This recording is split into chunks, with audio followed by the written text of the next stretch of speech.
So we're based at Warriner Multi-Purpose Hospital, and we're based in the community health wing of the hospital, but we've been working within the residential aged care called the RAC unit at the hospital. We've been working in the acute ward, working with dialysis patients, and then in the community completing home visits and home assessments. Well, they've never had an OT at my setting before, so it's different not having any established processes in place. My last placement was at a hospital, so the OT department had a very clear scope of practice and definitely took for granted the simple things like having access to assessment forms and being able to observe and learn interventions that have already been tried and tested by the OT department. It's definitely very different from working in the city. It's a different pace entirely, and that can take some getting used to. You also need to be a really strong advocate for your role, especially because even some of the healthcare workers out here haven't heard of an occupational therapist and what we do.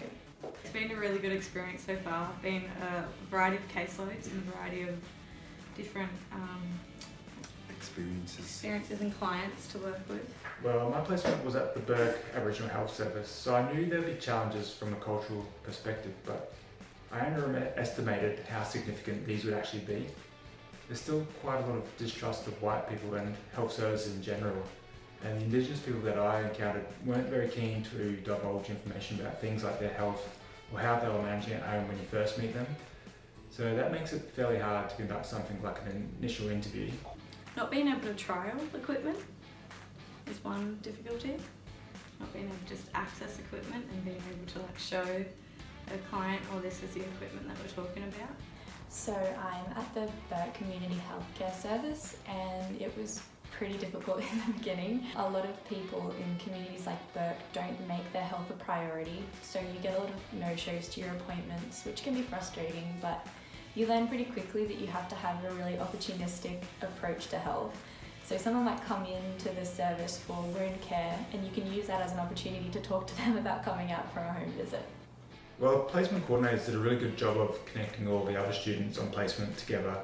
So we were able to do a lot of socialising in our downtime, and that really helped stop any worries I had about being in a small town so far from home.